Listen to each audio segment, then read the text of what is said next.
Manœuvre pour le troisième mandat. Alassane Ouattara annonce sa candidature et libère quelques otages.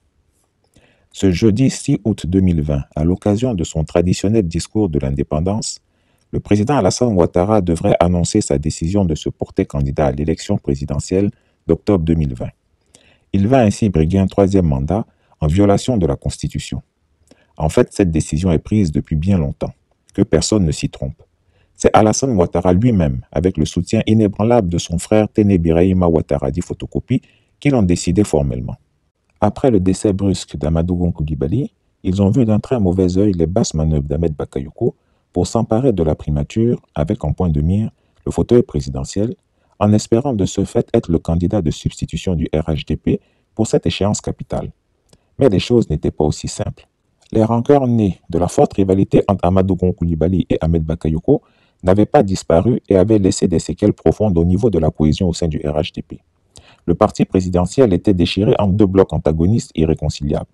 Le président Ouattara a dû manœuvrer pour arriver à faire accepter le choix d'Ahmed Bakayoko comme Premier ministre, ministre de la Défense au sein de son parti.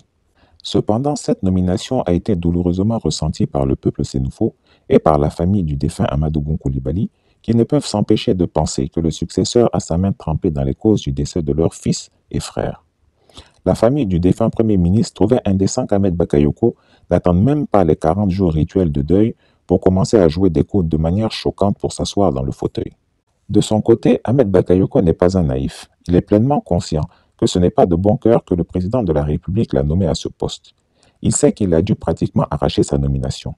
Il observe toutes les initiatives prises par le chef de l'État pour dépouiller sa primature et regarde comment les décrets pris par le président le désossent de sa pleine stature de Premier ministre.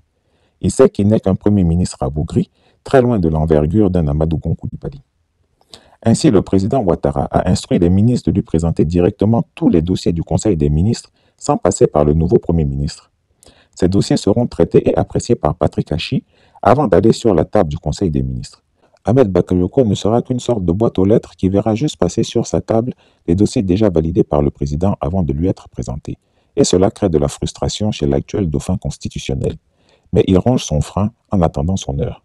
C'est dans ce contexte de tension-suspicion que la candidature d'Alassane Ouattara, qui est loin de faire l'unanimité au sein des militants du RHDP, a été présentée comme une bouée de sauvetage et imposée à tous.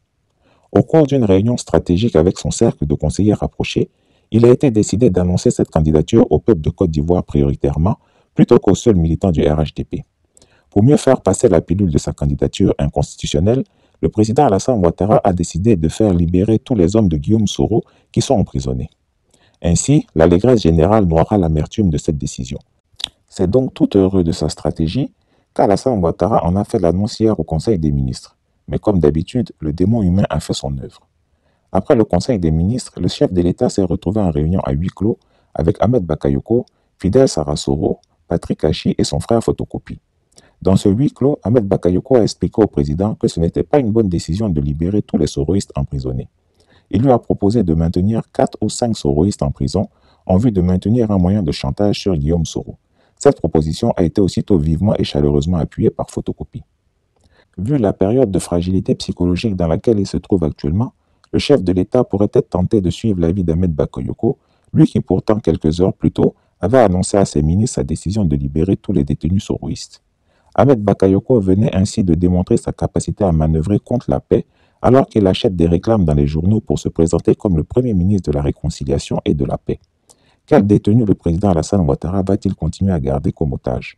Les frères de Guillaume Soro ou de grosses têtes soroïstes? Chris Yapi n'a pas pu avoir le fin mot de l'histoire.